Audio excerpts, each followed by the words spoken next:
Thank you, Lord, for your love and your goodness. Thank you for your word that is left for us to read and to study and to live by. Now, Lord, as I, as your servant, stand before your people with what you've given to me, I just pray, Lord, that you will strengthen me and bless those who will sit and listen. Give them attentive hearts and attentive minds to receive what it is that you would have to say to us here this morning. For in your name I would pray. Amen. Is it hard being a mother? Is it hard being a father? Mothers are teachers. Mothers are cleaning ladies. Mothers are gardeners. Most mothers understand that baking cookies is more important than washing the window. Mothers are nurses, doctors, psychologists, counselors, chauffeurs, coaches. Mothers are developers of personalities, molders of vocabularies, and shapers of attitudes. Mothers have a soft voice saying, I love you. And a mother is a link to God, a child's first impression of God's love. Mothers are all these things and many, many more. Irma Vonbeck tells of God in the act of creating mothers. She tells this story. She says, on the day God created mothers, he had already worked overtime. And an angel said to the Lord, you're sure spending a lot of time on this one? The Lord turned and said, have you read the specs on this model? She is supposed to be completely washable, but not plastic. She is to have 180 moving parts, all of them replaceable. She is to have a kiss that will heal everything from a broken leg to a broken heart. She is to have a lap that will disappear whenever she stands up. She is to be able to function on black coffee and leftovers. And she is supposed to have 6 pairs of hands. 6 pairs of hands, the angel said. That's impossible. It's not the 6 pairs of hands that bother me, said the Lord. It's the 3 pairs of eyes. She is supposed to have 1 pair that sees through closed doors. So whenever she says, what are you kids doing in there? She already knows what they're doing in there. She has another pair in the back of her head, and many times we say this to Mom. Mom, you got eyes in the back of your head. Nothing passes by you. And when she has 1 pair right in front, that she can look at a child and just scoop and communicate love and understand without saying a word. That's too much, said the angel. You can't put all this in one model. Why don't you rest for a while and resume your creating tomorrow? No, I can't, said the Lord. I'm close to creating someone very much like myself. I've already come up with a model that you can heal her when she is sick. You can feed a family of 6 with 1 pound of hamburger meat, and you can persuade a 9-year-old to take a shower. Then the angel looked at the model of the motherhood a little more closely and said, she's too soft. Oh, but she's so tough, says the Lord. You'd be surprised how much this mother can do. Can she think, said the angel? Not only can she think, said the Lord, but she can also reason, compromise, and persuade. Then the angel reached over and touched her cheek, but this one has a leak. He said, I told you that you couldn't put this much in one model. That's not a leak, said the Lord. That's a tear. What's a tear for, said the angel? Well, it's for the joy, for the sadness, for the sorrow, for disappointment, for pride. You're a genius, said the angel, and the Lord says, oh, but I didn't put it there. Maybe with this in mind, we have perhaps better understand Mrs. Zebedee, the mother of James and John in Matthew 20. Their mother of Zebedee's son came to Jesus, and her son's kneeling down and asked for a favor. What is it you want, the Lord said. She said, grant one of these 2 sons of mine to sit at your right and the other at the left in your kingdom. You don't know what you're asking, Jesus said to them. Can you drink the cup I'm going to drink? We can, they answered. And Jesus said to them, you will indeed drink from my cup, but to sit at my right and my left is not for me to grant. These places belong to those of whom they have been prepared by my Father. Mrs. Zebedee was aware of the teachings of Jesus about the kingdom. She was also very aware of the fact that her sons, James and John, were very close to Jesus. They were the 2/3 of the inner circle of Peter, James, and John. So she was certain that when the Lord formed his kingdom, that they would have positions of responsibility and authority.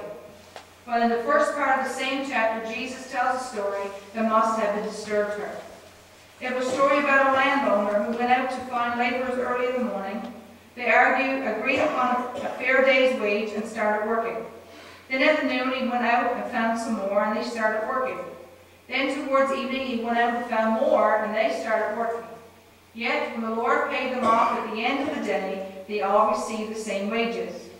It must have caused Mrs. Zebedee to wonder, will my sons really have positions of authority in the Lord's new kingdom? So when the opportunity presented itself, she came to the Lord. Matthew says that she bowed down before him with her request. When you establish your kingdom, I will request seats at the right and the left for my 2 sons. We might very well criticize her for presumptuous, but since today is Mother's Day, we ought to think for a few moments concerning some positive things about this lady. We need to recognize that when she came to Jesus, when Jesus did not grant her a request, neither denied it, he simply reminded her of the cost of being seated on the right or the left, and had told her that the Father is the one who determines who will sit there. For this passage of Scripture this morning, let me share these brief 3 things of what this lady did. First of all, she prayed that her sons might be a part of the kingdom. Now we are some of the good things about her. First of all, she came to the Lord, praying that her sons might be a part of the kingdom. And I can think of no more important task of motherhood than this, to seek to ensure that our children are part of the kingdom of God. I know that many mothers here pray. I've heard you pray many times for your children. Of all the many things that we do for our children, the best thing that we can ever do for them is to pray for them. Sometimes we pray out of necessity. Sometimes we pray because motherhood is not easy, but extremely difficult at times. But having said that, being a mother is very rewarding, isn't it? Sometimes mothers pray out of frustration. And sometimes in the frustration of trying to teach our children, we realize the difficulties of communication. A father gave his 2-year-old little boy, Stephen, a very first responsibility. He told the little boy to watch his baby sister, Susan, while he stepped out of the room. He had only been gone out for a few moments when he heard a thump, and the little girl started to cry. He rushed back in to find that Susan had fallen off the couch and was stretched out on the floor. Meanwhile, Steve sat there looking so innocent. The father said, "Steve, I told you to watch her." Steve answered, "I did." He watched her fall. He watched her cry. He did exactly what he was told to do. Being a parent is not easy. Sometimes it's filled with joy. Sometimes it's filled with sadness. Sometimes your children will make you so proud that you want to pop your buttons. And other times you can't find enough tissues to dry your eyes. What good is it for our children are successful making money and driving fine automobiles and living in good neighborhoods, but they don't know who God is? What does it matter if they gain the whole world but lose their souls? Noah said to me this morning, "Mommy, why is it little boys and little girls in our school don't believe that there's a God? They say that God is not right." I says, "Baby, because you need to be taught that." Being a parent is not easy. It's difficult. But Mrs. Zebedee gives us a valuable example, for she prayed earnestly that her sons will be a part of the kingdom. We need that same concern of our children. I hope that in the heart of every mother and father here this morning, that there's a burden for you to go to the throne of God and to pray for your children. First of all, to be praying that they will be saved. To pray that they will be saved from eternal damnation and be saved for eternal life. This is the place to begin this morning. While I was in Monkstown, few years ago now, remember Jack Frampton always would sing this chorus: "We must pray for our children. We must pray." There's an enemy around us trying to take our children from us. We must pray for our children. We must pray. I was talking to a mother yesterday, and she said to me she thinks that her 17-year-old son is taking drugs. Hope and pray that I never have to face that with my children, but who knows? Secondly, this morning she prayed that her sons will be involved in the work of the kingdom. Not only did Mrs. Zebedee pray for her children will be a part, but she prayed that they will be actively involved in the work of the kingdom. Maybe it's not enough just to be saved. There are many people today who are just content to fill in the pew on a Sunday morning.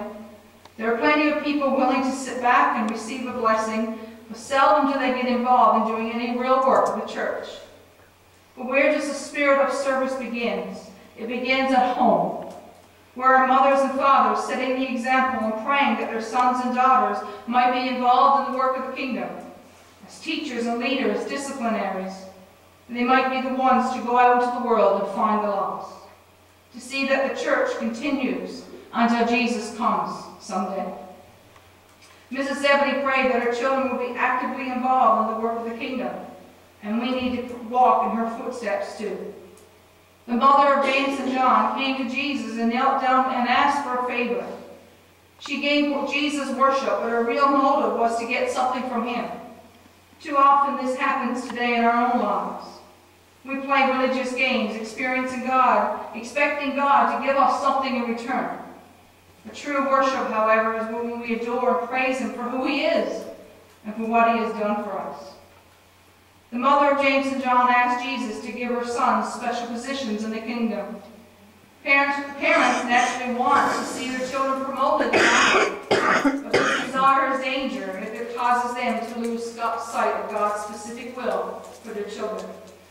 God may have different work in mind, and I pray that our children will seek God's help and that they will grow up to be the men and women of God that he has planned them to be.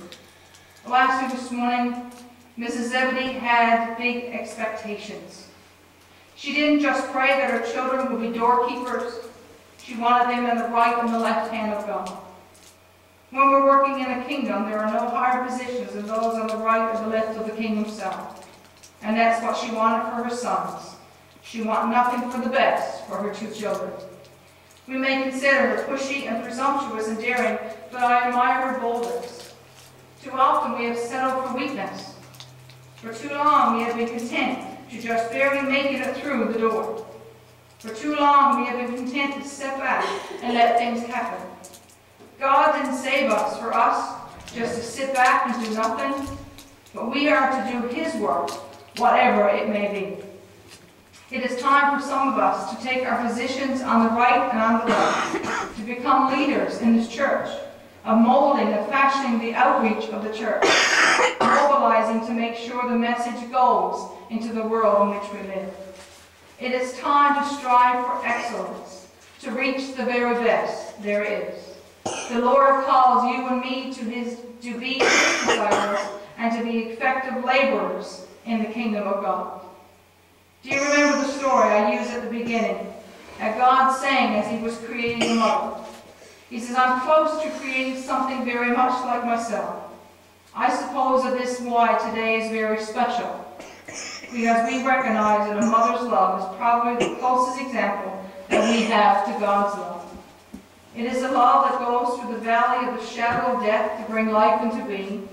It is a love that sacrificed itself over and over, and we would even dare to lay down our life for its own offspring. That is motherhood. Mothers, this is our day. May God bless you today. And I pray that there's someone here this morning who have never experienced the love of God, that is so close to the love of a mother, that this will be your time of decision. I pray that if you have felt that you had to walk through the valley alone so many times, that you will recognize that there's a hand reaching out to you saying, there is nothing to be afraid of, friend, because I'm going with you. And I pray that you will recognize that one who has already gone through the valley of the shadow of death and made it possible for you and to me to live forever. One day this week, Noah asked me this question. Mommy, what is the hardest thing about being a mother? He replied with something, but I won't say that here. I have thought about this many, many times since he asked me this. A lot of things came to my mind. Things that we've been through as a family. Noah being diagnosed with autism, Jonathan having his special needs as well. But through it all, I've learned to pray. Many nights I knelt by their bed, where they were gone to sleep, and prayed, Lord, take my children, mold them, protect them. And whatever lies before us, we will get through it together as a family. Trust the Lord. Rely on Him, because I knew, without a shadow of a doubt, He will always see us through. Yes, I have to admit that being a mother at times is difficult. But at the end of the day, whatever has happened, I can surely say that being a mother is very rewarding, and I wouldn't want it any other way. I love my 2 little boys with all of my heart, and I'm thankful to God for the joy that they bring to my life. So friends, let me say to you again this morning, God is here to extend His loving invitation to you in such a way that a mother opens the door of home and invites her children to come back again and again. He invites you. He loves you so much. Have you experienced His love? If not, why not come and accept Him today, and you will be glad that you did. I pray that you will come. As we sing this chorus this morning, we're part of the family that's been born again. We're part of the family that love knows no end. For Jesus, friends, has saved us, and He made us His home, and I'm part of the family that's on its way home. Are you on your way home to heaven? If you don't have that assurance this morning, I pray that you will not leave this place without one, but you will come and accept Him as we sing this chorus together, please. We're part of the family that's been born again.